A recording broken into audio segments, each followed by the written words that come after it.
이 밤에도 하나님의 은혜가 말씀 받는 모든 심령 가운데 충만하시기를 주님의 이름으로 축복합니다. 내 생의 첫 자동차는 어떤 자동차였습니까? 아마 첫 자동차는 기억나지 않을까 생각이 드는데요. 저도 첫 자동차는 잊을 수가 없습니다. 제가 교육전도사 할 때에 기아 자동차에 근무하시는 안수 집사님이 계셨는데 그때가 1998년도입니다. IMF 때 이 기아 자동차 자금난에 시달리게 되고 결국은 이제 합병으로 넘어가지 않습니까? 그때에 이 기아 자동차가 몇 차종에 대해서 아마 제 기억으로는 크레도스, 그 다음에 세피아, 아벨라 이런 몇 차종에 대해서 30% 할인 판매를 했습니다. 30% 대단한 거 아닙니까? 지금 만약 어느 회사에 30% 해준다 그러면 살 사람이 많을 거예요. 근데 보니까 그 집사님 통해서 구입한 게 아벨라라는 소형 자동차였습니다. 아주 작은 차였죠. 흰색을 구입하게 되었는데 그래도 참 그게 얼마나 감사한지 집사님이 전화가 왔어요. 있는데 제가 차가 없으니까 경산 시골에서 대구까지 얼마나 번거롭습니까? 버스도 여러 번 갈아타야 되고 또 특별히 더울 때나 추울 때나 비가 올 때는 양복 입고 집을 출발했는데요. 가면은 땀에 젖든지 아니면 비에 다 젖는 경우도 많이 있었습니다. 시간도 얼마나 걸리고 또 주일 저녁 예배 마치고 정리하고 다시 경산으로 갈 때는, 시골로 갈 때는 이 발걸음이 천근만근이에요. 그 집사님이 전화가 와서 30% 할인한다 그러더라고요. 그래서 뭐가 남았냐 물어보니까 아벨라가 남았어요. 다른 거는 다 이미 끝났고, 그래서 그거 좋지요, 한 대 해주세요. 그렇게 해서 30% 할인으로 그렇게 구입을 하게 되었습니다. 저는 그때 자동차를 잘 모르잖아요. 자동차 구입하면 어떻게 해야 되는지. 저는 차만 구입하면 그 다음 기름 넣고 타면 되는 줄 알았어요. 근데 차 구입하고 난 뒤에 뭐 해야 됩니까? 등록해야 돼요. 일단 자동차 등록을 해야 됩니다. 취등록세도 내게 돼 있고 그 다음에는 또 자동차 보험도 가입을 해야 됩니다. 이게 한두 가지가 아니더라고요. 그 당시 사례비를 제 기억으로 한 40만 원 받았는 것 같은데 없는 살림에 차도 등록해야 되고 자동차 보험도 내야 되고 그래도 타야 되니까 자동차 보험을 다 들게 되었습니다. 근데 1년 동안 무사히 지나가고 난 뒤에는 그런 생각이 들어요. 내년에는 책임보험은 의무니까 가입을 하고 종합보험은 그냥 가입하지 말까, 그런 생각이 들기도 합니다. 지금은 그게 나누지 않는데 그때는 책임보험, 종합보험, 책임은 무조건 들어야 돼요. 그래도 책임보험, 종합보험 다 들어서 그렇게 이제 운행을 하는데, 제가 왜 자동차 보험을 말씀드리냐 하면, 자동차 보험을 가입했지만은 그래도 사고 나는 게 좋습니까? 안 나는 게 좋습니까? 안 나는 게 좋아요. 내가 생명보험 들어있습니다. 생명보험 오랫동안, 그것도 아주 괜찮은 보험에 가입되어 있다 하더라도 질병에 걸리는 게 낫습니까? 안 걸리는 게 낫습니까? 안 걸리는 게 낫죠. 나는 생명보험 좋은 거 걸려있으니까 제발 좀 큰 질병 한번 걸리면 좋겠다, 그런 사람 없어요. 내가 자동차 보험, 자차 보험까지 다 가입되어 있으니까 한번 사고 한번 나면 좋겠다, 그래서 보험금 한번 받으면 좋겠다, 그런 사람이 없어요.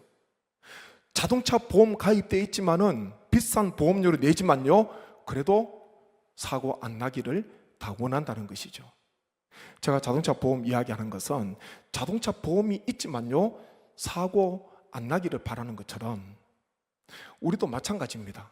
우리가 죄를 지으면 은혜로 죄 용서 받을 수 있지만은 그렇다고 해서 죄에 거하면 안 된다는 거예요.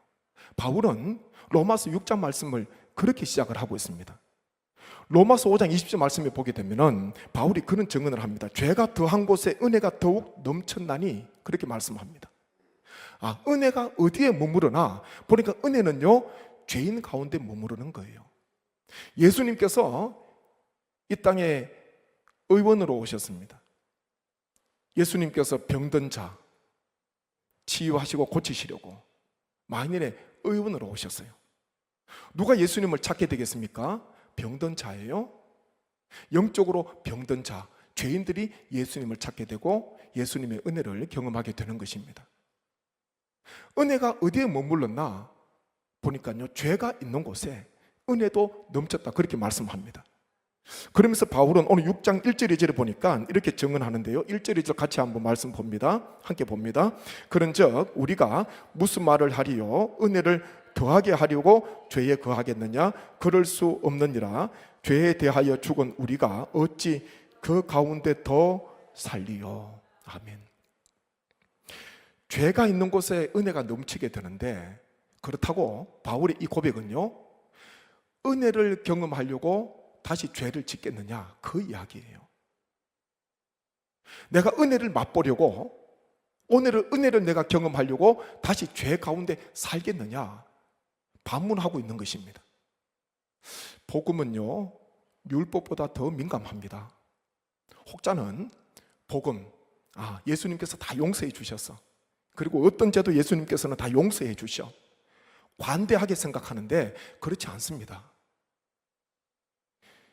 옛 계명은 살인하지 말라, 모세 율법에 보면 그렇게 말씀하고 있지만은 예수님께서는 마음에 미워하는 자마다 이미 살인한 자다, 그렇게 말씀합니다. 음행하지 말라, 그렇게 말씀하시는데요, 이미 마음으로 음욕을 품게 되면은 이미 간음을 한 것이다, 그렇게 말씀합니다. 복음이요, 결코 넉넉한 게 아닙니다. 관대한 게 아니에요. 그것을 오해 말아야 됩니다. 바울이 지금 이 로마에 있는 교회에 이 말씀을 보내서 적는 것은 뭐냐 하면, 은혜 안에 들어왔는데 방종을 하는 거예요. 죄로부터 벗어나게 되었는데 다시 죄 가운데 들어가는 사람들, 거기에 대한 민감성을 잃어버리고 복음을 관대하게 생각하면서 죄 가운데 다시 거하는 사람들이 있었다는 것이죠. 그래서 바울이 이렇게 지금 반문하고 있는 것입니다. 은혜를 더하게 하려고 죄에 거하겠느냐? 그럴 수 없다는 것이죠. 죄에 대하여 죽은 우리가 어찌 그 가운데 더 살리요? 그렇게 반문하고 있는 것입니다. 복음은요, 율법보다 더 민감하잖아요. 예수님의 말씀이에요. 육체적으로만 율법은 안 하면 되는데 예수님께서는 보이지 않는 마음까지 말씀하고 있습니다. 이게 얼마나 어려워요. 그래서 우리는 예수 그리스도의 이 용서, 하나님께서 예수님을 통해서 베풀어 주신 이 은혜, 결코 가볍게 여기지 말아야 됩니다. 헛되게 여기지 말아야 되는 거예요. 예수님과 연합한 자는 예수님과 함께 죄와 함께 죽는 삶을 살아가게 되는데, 그것이 예수님과 연합한 자의 특징입니다. 예수님과 함께 죄에 죽는 것이에요. 죄 가운데 더 사는 인생이 아니라는 것입니다. 예수님께서 우리의 죄를 위해서 십자가에서 죽으셨는데, 마찬가지로 예수님과 연합된 자는 마찬가지로 죄에 대해서 죽는 삶을 살아가게 되는 것입니다. 6절 말씀 한번 보시죠. 6절 같이 읽습니다. 우리가 알거니와 우리의 옛사람이 예수와 함께 십자가에 못 박힌 것은 죄의 몸이 죽어 다시는 우리가 죄에게 종노릇하지 아니하려 함이니. 아멘. 전에는 죄에게 종노릇하였습니다. 죄의 지배를 받았다는 거예요. 죄의 인도함을 받게 되고 죄가 이끌어가는 대로 그냥 끌려다녔습니다. 그런데 이제는 죄에게 종노릇 받지 않는 그런 삶을 살도록 우리 주님께서 은혜를 베풀어 주셨는데, 십자가에 못 박힌 것은 죄의 몸이 죽어 다시는 우리가 죄에게 종노릇하지 아니하려 함이니. 예수님과 함께 연합된다는 것은요, 연합되었다는 것은 예수님께서 십자가에 못 박히신 것처럼 우리 또한 죄에 대해서 십자가에 못 박힌 것입니다. 그렇기에 죄의 종노릇 되는 삶에서 벗어나게 되었다는 거예요. 죄로 인하여서 죽은 우리를 말씀하고 있습니다. 죄에 대해서 죽었습니다. 죽은 사람은 어떤 일에 있어서 반응하지 않습니다. 죽은 사람, 아무리 옆에서 무엇을 하든지 간에 아무런 반응이 없어요. 십자가의 죄를 못 박은 그 사람, 마치 죽은 자처럼 죄에 대해서 반응하지 않는 삶을 사는 것입니다. 죄에 끌려다니지 않는 삶이라는 것이죠. 죄에게 종노릇하지 않는 삶입니다. 이미 죄에 대해서 죽었기 때문에 다시는 죄 가운데 살 수 없는 존재가 되었다는 것입니다. 제이 머레이는 여기에 대해서 이런 말을 하고 있습니다. 한번 들어보십시오. 성도는 예수를 믿는 그 순간 이미 죄와 분리된 상태에 들어갔으므로 계속해서 죄에 머문다는 것은 불가능하다. 성도는 이미 죄와 영원히 결별한 것이며 이제 다른 영역으로 이주된 존재가 되었다. 삶의 영역이 아예 다르다는 거예요.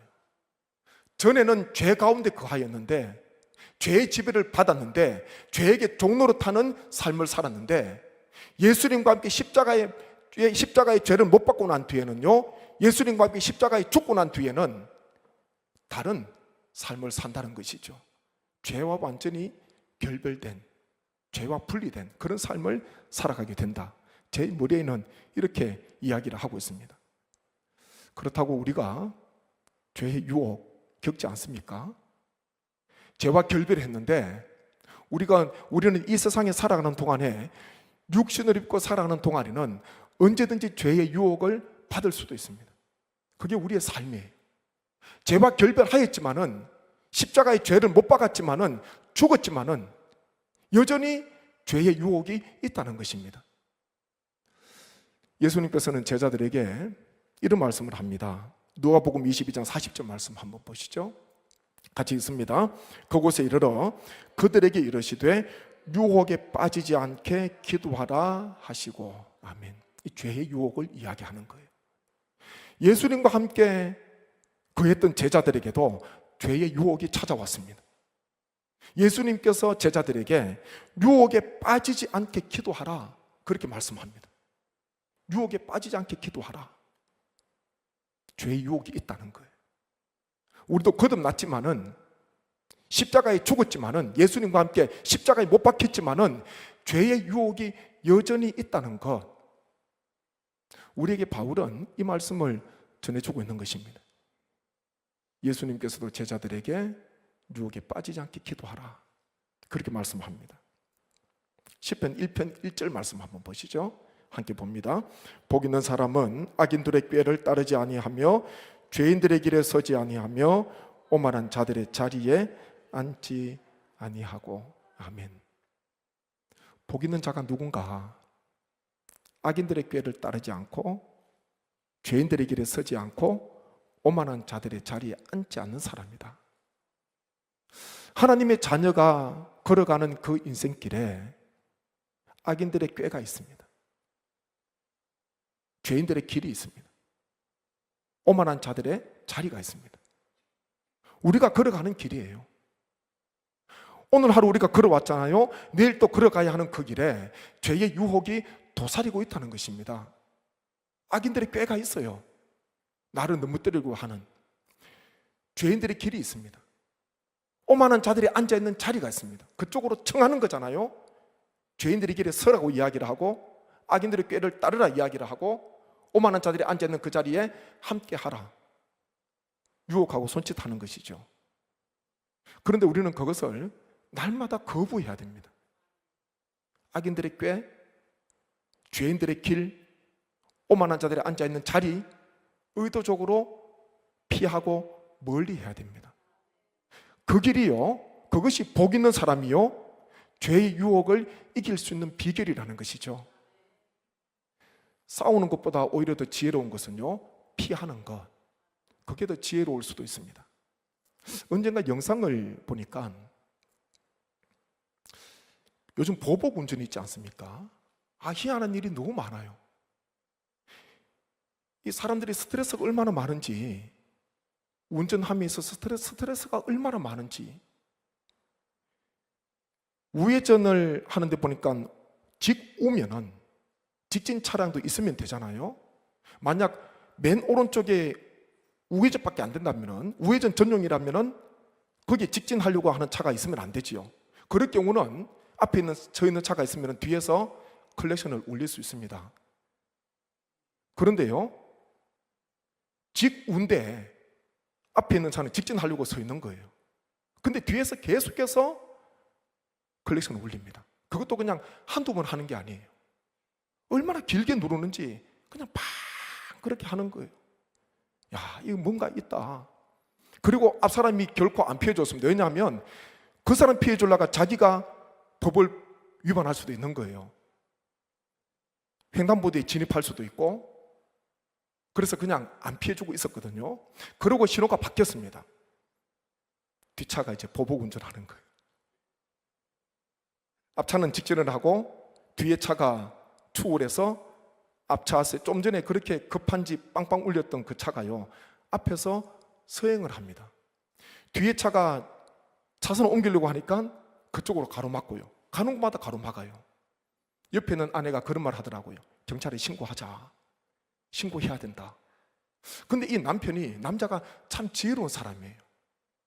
어떻게 했냐면은 갈 때마다 가로막으니까, 앞에 막으니까, 그런데 그렇게 쭉 가다가요, 뭐가 나왔냐면은 지하차도가 나왔습니다. 지하차도가. 그리고 앞에 보복운전하는 그 차 뒤에 이 사람이 있었거든요. 차가 그대로 가면서 이제 지하차도로 들어가는 그 차선이었지요. 근데 이 뒤에 있는 남자가 참 운전자가 지혜로워요. 앞차가 지하차도에 조금 진입하니까 오른쪽에 이제 그 넘어가지 못하도록 봉이 세워져 있지 않습니까? 지하차도 들어가는 거 보고 그냥 바로 오른쪽으로 빠져버렸습니다. 뒷차가. 그러니까 앞에 가는 차는 얼마나 황당하겠어요. 뒤에 차를 어떻게든 좀 골탕 먹이려고 했는데, 보복 운전을 하려고 했는데, 그리고 앞차는 그냥 지하차도로 들어가고 뒤에 차는 그냥 오른쪽으로 빠져서 그렇게 지나가게 되더라고요. 그거 보면서 야, 내려서 싸우는 것보다 지혜롭다, 그런 생각이 들더라고요. 피한 거잖아요. 피한 것 아닙니까? 저는 그것을 보면서 야, 문제 해결하는 능력이 그래도 있다, 그런 생각을 하게 됩니다. 싸우는 것보다요, 때로는 피하는 게 지혜로울 수가 있어요. 우리는 죄의 유혹을 받습니다. 호시탐탐 예수님께서 제자들에게 말씀하셨듯이 유혹이 있습니다. 악인들의 꾀에 따르면 안 돼요. 죄인들의 길에 서면 안 됩니다. 피해야 됩니다. 오만한 자들의 자리에 앉아있는 그 무리, 그 작당, 그 모임에 들어가면 안 됩니다. 피해야 되는 것이죠. 요셉의 인생을 보게 되면은 요셉에게 유혹이 찾아옵니다. 아마 요셉이 뭐 잘생긴 것 같아요. 보디발의 아내가 요셉에게 계속해서 동침을 이야기하잖아요. 보디발의 아내가 동치미를 좋아했는지 아무튼 동침을 이야기해요. 같이 동침하자. 하루가 멀다고 이야기를 하잖아요. 그때 요셉이 어떻게 처신했는가? 지혜롭게 처신합니다. 한번 말씀 보죠. 창세기 39장 10절 말씀 같이 읽습니다. 여인이 날마다 요셉에게 청하였으나 요셉이 듣지 아니하여 동침하지 아니할 뿐더러 함께 있지도 아니하니라. 아멘. 여인이 날마다, 보디발 주인의 아내예요. 여인이 날마다 요셉에게 청하였으나 요셉이 듣지 아니하여 동침하지 아니할 뿐더러 어떻게 했다고요? 함께 있지도 아니하니라. 멀리 했다는 거예요. 이 보디발의 아내가 오면 그냥 자리 피해버리고 그냥 나가버리고 그렇게 해서 유혹을 넘어가게 됩니다. 그래서 유혹을 지나가게 되는 거예요. 억울한 누명을 쓰고 감옥에는 들어갔지만은 죄를 짓고 들어간 게 아니잖아요. 정말 억울함이에요. 요셉은 깨끗한데, 요셉은 정결한데 억울한 누명을 쓰고 감옥에 들어갔습니다. 그것은요, 요셉이 죄를 지어서 들어간 게 아니라 하나님의 인도하심, 하나님의 과정이었습니다. 요셉을 쓰시고자 하시는 하나님의 과정 중에 일부분이었다는 것이죠. 요셉이 얼마나 지혜로운가? 피했습니다. 함께 있지도 않았다. 우리는요, 나는 괜찮아, 나는 어떤 유혹도 다 넘어갈 수 있어, 그것만큼 무서운 게 없습니다. 누구든지 다 넘어질 수 있는 연약함이 있습니다. 악한 영은요, 악한 마귀는 아킬레스건 나에게 있어서 가장 약한 것을 가지고 와요. 내가 강한 것, 그보다요, 내가 어디에 약한지, 어디에 민감한지, 어디에 넘어지기 쉬운지를 약점을 잘 알고 있습니다. 그렇게 우리는 그것을 잘 보완해야 됩니다. 잘 다스려야 되는 거예요. 제가 전에 들었던 실화입니다. 미국 뉴욕에 이 목회자 이야기라서 좀 죄송하기는 하지만은 저는 충격적인 이야기를 들었어요. 미국에는 이 골프가 좀 싸지 않습니까? 뭐 땅도 넓고요, 싸요. 비용도 지불하는 것도 싸고, 자기가 카트기가 이거 뭐 끌고 다닐 수도 있다 그러고요. 근데 목회자 한 분이 이 골프를 너무 좋아하시는 것 같아요. 너무 좋아했는데 주일날 가면 됩니까? 안 됩니까? 예?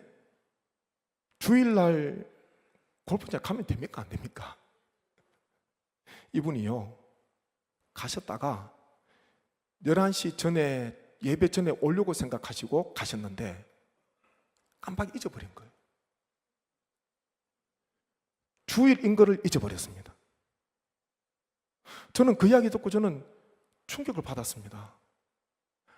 아무리 운동이 좋아도요, 오늘은 무슨 날이라고요? 오늘이 주일이에요. 가실 때는 예배 전에 오시겠다 생각했는데 얼마나 거기에 심취되어 있었던지요, 예배 시간 놓쳐버렸습니다. 결국은요, 그것 때문에 사임을 했어요. 실화입니다, 실화. 아무리 좋은 것도요, 절제를 해야 됩니다. 아무리 좋은 것도 절제를 해야 돼요. 제가 아는 목사님이 축구를 너무 좋아하시는데, 축구도 잘합니다. 너무 좋아하시는데 주일이 가까이 오는 날에는 축구를 금합니다. 왜냐하면 주보에 이미 설교 제목하고 다 나갔잖아요. 근데 토요일 날 가셔가지고 혹시나 축구를 하다가 다쳤다고 생각해 보세요. 축구는 다른 운동하고 다릅니다. 나만 조심한다 그래서 안전한 게 아니에요. 누가 태클이 들어오게 되면은 다칠 수밖에 없습니다. 몸으로 부딪혀야 되잖아요. 나만 혼자 고상하게 볼링 치듯이 그렇게 하는 게 아니잖아요. 이분이 축구가 너무 좋은데, 또 토요일 축구할 수 있는 경기도 참 많은데요, 담임 목사님 나가서부터는 축구하는 것을 금했습니다. 혹시 다치면은 내일이 무슨 날입니까? 주일이잖아요. 혹시나 골절이 되거나 외상을 입게 되면은 어떻게 강단에 올라가실 수 있겠어요? 그거 덕이 되겠습니까? 그래서요, 주일날 축구를 금하고 이제 무슨 날 하겠습니까? 어떤 날에 해야 될까요? 월요일날 축구를 하시더라고요.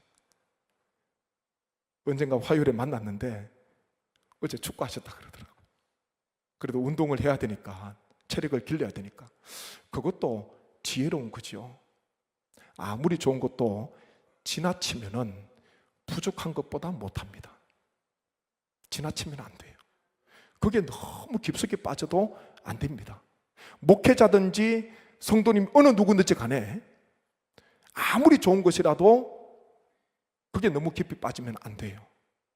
식사하고 앉을 때마다 다른 뭔가가 자꾸 생각이 나면은 찬양이 생각나고 십자가가 생각나고 영과 진리홀이 생각나고 구역원이 생각나고 성도님이 생각나고 봉사가 생각나고 하나님이 생각나고 성령님이 생각나고 이게 생각나야 되는데, 다른 거 자꾸 생각나게 되면요, 그거 정리해야 됩니다.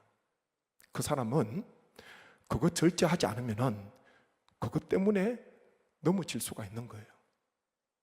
좀 전에 목회자 이야기를 해서 죄송하지만은 저는 그 이야기 듣고 충격을 받았습니다. 주일 예배를 앞두고 운동하러 가셨는데, 갈 수도 있겠죠. 그런데 그 예배 시간을 까마득히 잊어버리고 그것 때문에 결국은요, 교회 소집이 되고 결국은 교회를 임지를 떠나게 되었습니다. 다른 것도 아니라 그 문제라는 것을 교인들이 다 알게 되고 난 뒤에 그냥 교회를 떠나게 되는 그런 일이 있었다는 것이죠. 우리는 죄의 유혹을 받을 때가 있습니다. 꼭 기억하십시오. 내가 약한 것, 그쪽으로 들어온다는 거예요. 내가 약한 것, 넘어지기 쉬운 것, 그쪽으로 온다는 것을 기억하셔야 됩니다. 예수님께서 요한복음 말씀에 보면은 다시는 죄를 범하지 말라 2번 말씀하시거든요. 한 번은 38년 된 병자 예수님께서 베데스다에서 고치시고 성전에서 만났을 때 말씀하시고, 하나는 또 한 사람은 현장에서 간음하다가 붙잡힌 여인, 다시는 죄를 범하지 말라 그렇게 말씀하거든요. 요한복음 5장 14절 말씀 한번 보십시오. 같이 봅니다.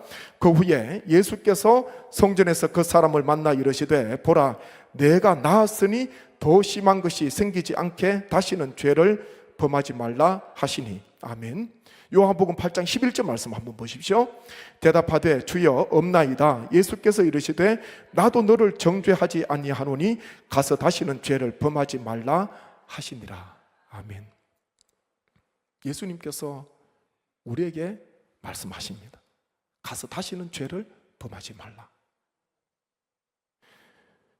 죄가 있는 곳에 하나님의 은혜가 넘치지만은 그래도 그 은혜를 맛보려고 다시 죄를 짓지 마. 이제는 영역이 완전 다릅니다.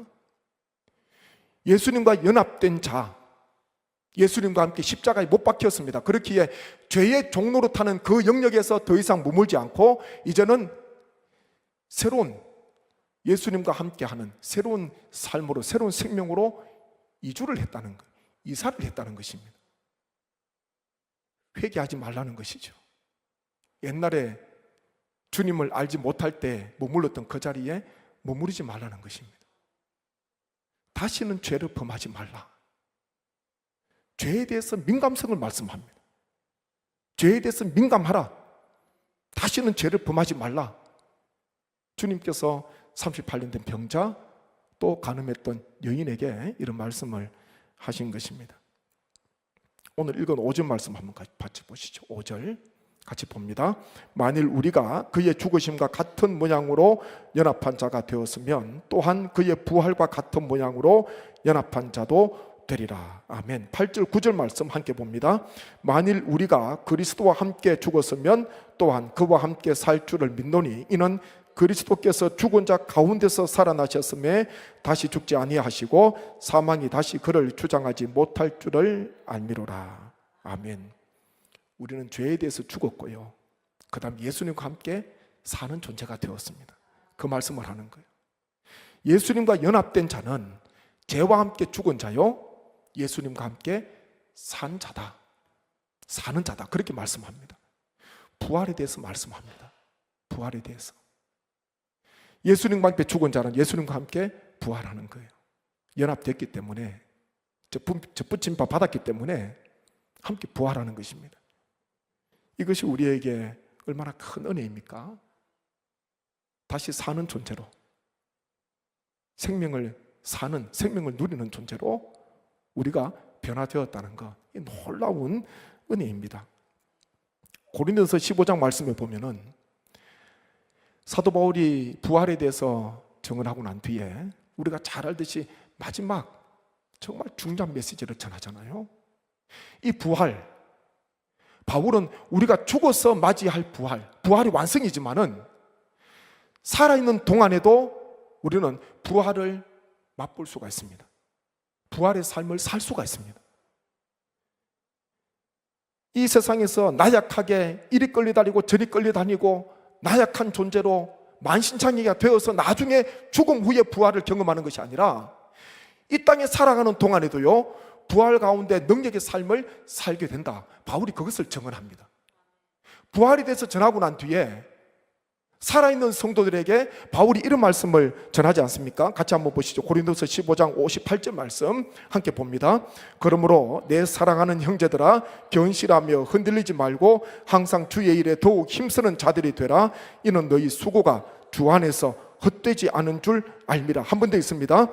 그러므로 내 사랑하는 형제들아 견실하며 흔들리지 말고 항상 주의 일에 더욱 힘쓰는 자들이 되라. 이는 너희 수고가 주 안에서 헛되지 않은 줄 알미라. 아멘. 저는 어느 집사님을 잊을 수가 없습니다. 두 딸을 뒀는데 소원이, 기도 제목이 두 딸 결혼시키는 게 기도 제목이었는데 그 기도 응답 받지 못하고 암투병 중에 하나님의 부르심을 받게 되었습니다. 제가 담당했던 집사님이기 때문에 통화도 하고 교회 오시면 만나기도 하잖아요. 신방을 가기도 하지 않습니까? 그런 이야기를 해요. 목사님, 아직 두 딸이 결혼 안 했는데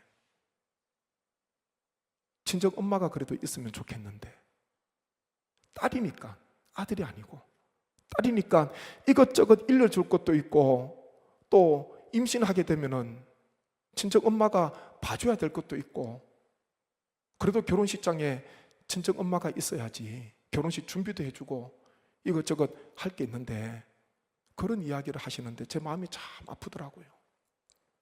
근데 저는 이분을 잊을 수가 없습니다. 제가 이름도 제가 정확하게 기억합니다. 최숙희 집사님이에요. 이분에게 제게 특별한 것은요, 이분은 암투병하면서 나중에는 복수가 차서 주일에 올 때도 복수가 차서요. 옆에서 보면은 임산부예요.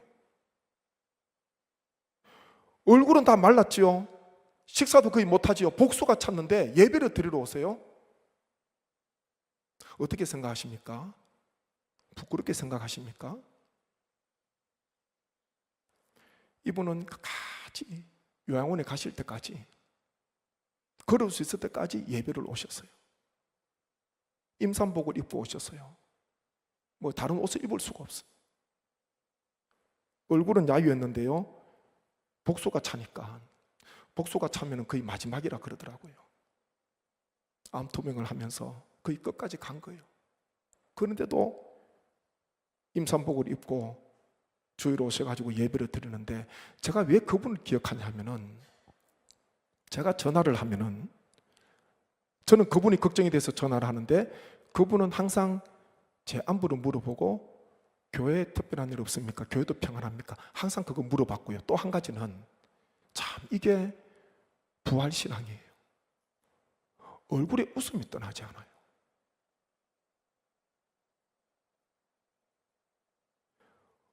얼굴에 웃음이요, 억지로 웃는 웃음이 아니에요. 집사님은 이야기를 하십니다. 목사님, 죽음은 두렵지 않습니다. 근데 두 딸이 친정 엄마 없는 그때 결혼을 해야 되는 그거 생각하니까 그게 아쉬운 거지. 결혼식만 좀 시키고 천국 가면 너무 좋겠는데 그게 아쉬워서 그렇지 죽음은 두렵지 않습니다. 그래서요, 얼굴에 항상 미소가 있었어요. 언젠가 말씀을 드렸지요. 이분이 전화가 왔습니다. 식사 대접을 하고 싶대요. 집사님, 됐습니다. 집사님 식사 못 하시는데 식사 괜찮습니다. 그러니까요, 꼭 식사 대접해야 되겠대요. 담임 목사님하고 교구 목사님하고 옆에 특별히 몇 분 초청해서 식사를 하고 싶다 그러시더라고요. 그래서 제가 통화를 하면서 들었던 게, 이제 천국 가시려고 마지막 이 땅에서의 만찬을 생각하시는 것 같구나. 제가 알겠습니다. 그러고 식사를 진행했습니다. 강남에 일식집을 잡았는데요, 아주 좋은 데를 잡았어요. 이분이 식사를 잘 못하시는데도 거기에 목회자 몇 분하고 옆에 장로님 몇 분하고 모셨어요. 그동안 식사를 잘 못하셨지만 그날은 그래도 조금 드신다 그래서 조금 드셨는데 거의 식사를 못하셨습니다. 이분의 마지막 식사가 되었거든요. 천국 가시기 전에 그래도 은혜 입은 자들에게, 은혜 입은 분들에게 따뜻한 식사 한번 좀 해드리고 싶었습니다. 거기에서 그 말씀을 하시더라고요. 그리고 호련히 하나님의 부르심을 받게 되었습니다. 젊은 나이에 부르심을 받게 되었어요. 제가 그것을 보면서, 정말 이분은 질병도 있고 여러 가지 아픔도 고통도 많이 있지만은 끝까지 예배 드렸고, 그리고 죽어서 부활이 아니라 이미 병들어서 복수가 차고 그런 상황 속에서도 이분은 이미 부활의 삶을 살고 있는 거예요. 부활의 삶을 살고 있는 거예요. 대단하지 않습니까? 이게 부활의 힘입니다. 이것이 부활의 능력입니다. 우리가 예수님과 연합되어서 십자가에서 죽었습니다. 예수님과 함께 죽었어요. 그리고 예수님과 함께 사는 존재가 되었습니다. 여기서 사는 존재는 새 생명을 얻는, 아무도 빼앗아갈 수 없는 부활을 이야기합니다. 죽어서 부활이 아니라, 죽음 너머의 부활이 아니라 오늘 살아있는 이 삶의 이 현실에서 부활을 경험하고 부활의 능력을 가지고 살아가는 사람, 그 사람은요 소망이 넘칠 수밖에 없어요. 마음속에 소망이 가득합니다. 오늘 이 말씀을 꼭 기억하시고, 우리는 주와 함께 십자가에 못 박혔고요, 주와 함께 부활한 자라는, 이 존재가 완전히 변화된 자라는 것을 우리 성도님 꼭 기억하셔서 승리의 삶을 사시기를 주님의 이름으로 축복합니다.